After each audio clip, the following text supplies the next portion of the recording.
4 ફેરા ફરે ને એમાં 3 ફેરાની અંદર પુરુષ આગળ રહે અને ચોથા ફેરાની અંદર પત્ની આગળ રહે. પણ ઘણા ઘર મેં એવા જોયા છે કે ચોથા ફેરાની અંદર આગળ રહ્યા ને એ છે ખુદી આગળ ને આગળ જ રહે, એ પાછળ ક્યાંય રહેતા જ નથી. પણ 3 પુરુષ 3 ફેરા આગળ ફરે છે એનો મતલબ એ થાય છે કે તું ઈચ્છીશ હું એવો બનીશ, તારી દરેક જવાબદારીઓ છે એ હું નિભાવીશ, તારા જીવનના દરેક સુખ દુઃખ હશે એની અંદર હું સાથ આપીશ. આ 3 વચન કંઈક એવા છે.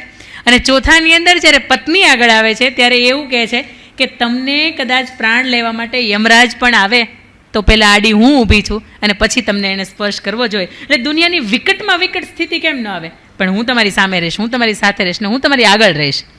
પણ આ ચોથા ફેરાનું મહત્ત્વ આજના સમયની જે જનરેશન છે, જે અત્યારે 35-40 ને અત્યારે નવપરણિત જે 25-30માં આવતી હશે, આ બધા જ ભૂલી ગયા છે. એને એવું છે કે લગ્ન થયા એટલે પોતે કમાવું છો, પોતે નથી કમાતા એ અલગની વાત છે. એ સરસ મજાના પતિ કમાય છે, એના પૈસા જલસા કરો, એના પૈસા બ્રાન્ડેડ કપડાં પહેરો, એના પૈસા સરસ મજાનો બ્રાન્ડેડ મેકઅપ વાપરો, એના પૈસે તે બધું જ જે પણ તમારો શોખ જે પણ દુનિયાના છે બધા એના પૈસા પૂરા કરો. પણ ત્યારે મારે તમને એ વાત કહેવી છે કે ચોથા ફેરાનું ખરેખર મહત્ત્વ એક પત્ની તરીકે આપણે કેવું સમજી શકીએ, અથવા તો આપણે કેવા એવા બની શકીએ કે ચોથો ફેરો આપણે આગળ રહીને ફર્યા છીએ ને એનો એ સાર્થક થાય. સૌથી પહેલી વાત કે જ્યારે મિથિલા નંદિની એટલે માતા સીતાજી કે જ્યારે એમના લગ્ન થયા ત્યારે જનક રાજાએ ખૂબ સરસ મજાના દુનિયાના સર્વશ્રેષ્ઠ પૂર્ણ પુરુષોત્તમ કહી શકાય આવું પાત્ર પસંદ કર્યું હતું.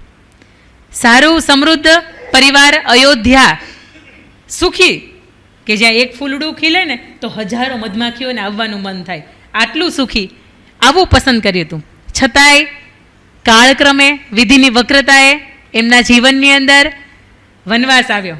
ત્યારે સીતાજીને તો વનવાસ મળ્યો જ નહોતો, પ્રભુ શ્રી રામને એકલાને જ મળ્યો હતો. લક્ષ્મણને એવું થયું કે ભાઈ એકલા પડશે, હાલો હું સાથ પીરાવું, તો એ સાથ પુરાવ્યો. તો સીતાજીને એમ કે જ્યાં રામ ત્યાં જ સીતા હોય ને, સીતાજી 14 વર્ષનો વનવાસ એની સાથે વિતાવવો જોઈએ, 14 વર્ષને અયોધ્યાનું રાજ્ય ભોગવીને કરે શું? એટલે સીતાજી પણ વલકલ પહેરીને તૈયાર થયા.